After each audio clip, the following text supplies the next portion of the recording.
আপনাদের সামনে রুম্মান গতকালকে একটি শহীদ পরিবারের ঘটনার কথা বলছিলেন। আমি নিজেই দেখেছি নিরবিচ্ছিন্ন কান্না কাকে বলে, সে কান্নায় চোখের পানি দেখা যায়, কিন্তু অবিরামভাবে বিসর্জন দিয়ে যাচ্ছেন শাহীন কলেজের ছাত্র শহীদ আহনাফের মা এবং বাবা। এ অনন্ত কান্না, এই কান্না যেন থামে না। চোখ দিয়ে হয়তো সবসময় পানি করছে না, কিন্তু হৃদয়ের মধ্যে তার কান্নাটা পড়ে যাচ্ছে। তারা কোনো ফোনটা না ধরেন তাহলে ফোনটা দিতে রাখছেন কেন? আমি কথা বলে দেখেছি, মানে ফোন দিতেছি আমি আধা ঘন্টা প্রত্যাশা করছে ঘাতকদের বিচার। এই যে এটা একটু ধরেন, কারণ আমার 3টা প্রোগ্রাম আপনি দেখেন চার নাম্বার তাদের আত্মার মানুষের আত্মা না, তাদের আত্মার মধ্যে ছিল রক্ত পিপাসু কোন নেত্রে। তাহলে এই প্রকৃত শিশুদেরকে এভাবে গুলি করে মারত না।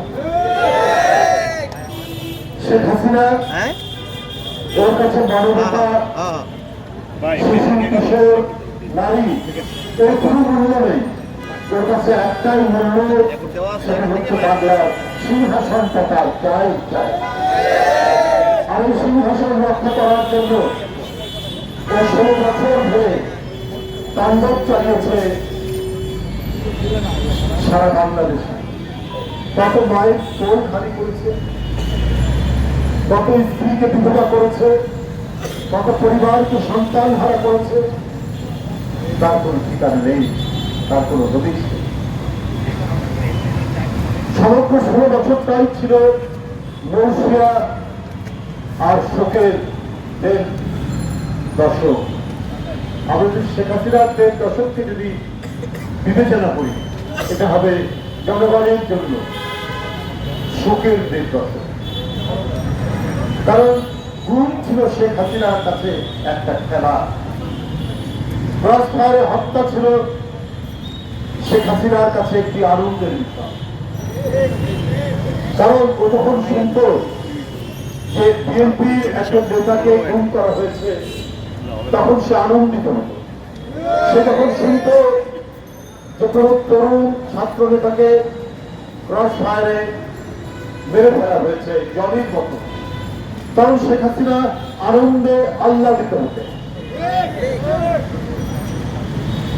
শেখ হাসিনা রক্ত দেখলে, লাশ দেখলে তার বিরোধী পক্ষে এটাতে উনি খুব খুশি হতেন। শেখ হাসিনা ছিলেন মানসিকভাবে অসুস্থ একজন নারী। তার কাছে দেশের শান্তি, শক্তি এটার কোনো মূল্য ছিল না। একজন ব্যক্তি জিজ্ঞেস করেছিলেন আমাকে, ভাই আপনার যে ফ্যাসিবাদ ফ্যাসিবাদ বলেন, এই ফ্যাসিবাদের অর্থ কি? আমি বললাম যে ফ্যাসিবাদের অর্থ আমি যা না আমাকে সেটাই বলতে হবে, আপনাদের সেটাই বলতে হবে, আমি ওইটা নই। অর্থাৎ শেখ হাসিনা যা না তাই বলতে হবে। শেখ হাসিনা গণতন্ত্র ধ্বংস করেছেন, কিন্তু শেখ হাসিনাকে বলতে হবে সে গণতান্ত্রিক। শেখ হাসিনা মানুষের পেটে আহার কেড়ে নিয়েছেন, তারপরেও বলতে হবে যে শেখ হাসিনা তিনি মানুষকে খাবার দিয়েছেন। শেখ হাসিনা কষায়ের মতো তিনি ক্রসফায়ার দিয়েছেন, তাজা মানুষকে উদ্ধার করে দিয়েছেন, তারপরেও তাকে বলতে হবে মানবতাবাদ। এটাকেই বলা হয় ফ্যাসিবাদ। যা না তাই বলতে হবে। কিসের করে? রাষ্ট্রীয় শক্তি করে। রাষ্ট্রীয় শক্তি কিভাবে? যে আইন শৃঙ্খলা বাহিনীকে নিজের মতো করে সাজিয়ে নেওয়া। তাই আজকে তুমি দেখি না সারা বাংলাদেশে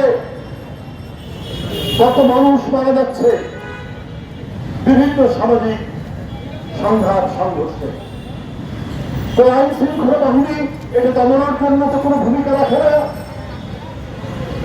অপরাধীদের তো গ্রেপ্তার করে না। ঢাকা শহরের বিভিন্ন জায়গায় শীর্ষ সন্ত্রাসীরা তাণ্ডব চালাচ্ছে, ওই তাদের বিরুদ্ধে তো কোনো পদক্ষেপ দেখলাম না। অথচ এই পার্টি অফিস থেকে একটু মিছিল বের হওয়ার সাথে সাথে চারিদিক থেকে একেবারে মৌমাছির মতো তারা আক্রমণ করতো সেই মিছিলের উপর। সে যদি গ্রামের ধান ক্ষেতের মধ্যে লুকিয়ে থাকতো বা বাঁশঝাড়ের মধ্যে লুকিয়ে থাকতো, তাহলে আমরা দেখেছি আইন শৃঙ্খলা বাহিনী, র্যাব, পুলিশ সেইখানে গিয়ে তাদেরকে ধরে নিয়ে এসছে। তো আজকে যারা সমাজ অপরাধী তাদেরকে গ্রেপ্তার করে আজকে সমাজে শান্তি শৃঙ্খলা আনা হচ্ছে। যারা আহনাদকে গুলি করে মেরেছে, যারা আবুল সাইদকে হত্যা করেছে, যারা মুগ্ধকে হত্যা করেছে, তারা আইন শৃঙ্খলা বাহিনীর লোক। অথচ তাদেরকে কেন আইনের আওতায় নিয়ে এসে বিচার করা হচ্ছে না? তাদেরকে তারা আইনের আওতা থেকে রেহাই দিচ্ছে, তাদেরকে আমরা চিহ্নিত করে রাখছি। আজকে কেন আহনাদের মায়ের চোখ দিয়ে এখনো কান্না গড়িয়ে পড়বে? এখনো কেন মুগ্ধের মায়ের অশ্রু সংবরণ হবে না? আবু সাইদের মায়ের চোখ দিয়ে পানি সংবরণ হবে না? যদি আজকে এই ঘাতক, এই কসাইদেরকে যদি গ্রেপ্তার করতাম, তাহলে কিন্তু হয়তো তাদের বাদ পায়ের প্রাণ কিছুটা শীতল হতো। কিন্তু সেটা আপনারা করতে পারেন। বরং আমরা কি দেখছি, বিভিন্ন জায়গায় মামলার নামে যে বাদী তিনি বিএনপির আরেক লোককে আসামি করছে, এই চক্রান্ত প্রায় জায়গায় হচ্ছে। এবং এর সাথে কারা কারা জড়িত, কে কে এই কাজগুলো করছেন, সেটাও আমরা জানি। যারা 15-16 বছর লড়াই করছেন, তাদের অনেককে আসামির নামের মধ্যে নাম দেওয়া হয়েছে। শুধুমাত্র কোথাও এলাকায় কেউ পয়সা দিয়ে কোনো না কোনো ভাবে এই কাজটি করা হচ্ছে। এর তো প্রথম প্রাথমিক দায়িত্ব এখন যারা থানায় যারা কর্মরত আছেন, তারাই তো ওই সমস্ত অপরাধীকে ধরবেন। এক জীবনের ছাত্রলীগ আর সবচেয়ে বড় কাজ করেছে হচ্ছে আইন শৃঙ্খলা বাহিনী। আইন শৃঙ্খলা বাহিনীর এই অপরাধী যারা মুগ্ধের জীবন কেড়ে নিয়েছে, যারা আহনাফের জীবন কেড়ে নিয়েছে, যারা ফারহানের জীবন কেড়ে নিয়েছে, যারা ওই 5 বছরের শিশু বাচ্চা আমাদের জীবন কেড়ে নিয়েছে, তাদের জন্য আপনার এই মহল্লা থেকে এর ভিতর থেকে কেন বাড়ি তৈরি করা হবে? এর জন্য তো রাষ্ট্রই হবে দাবি।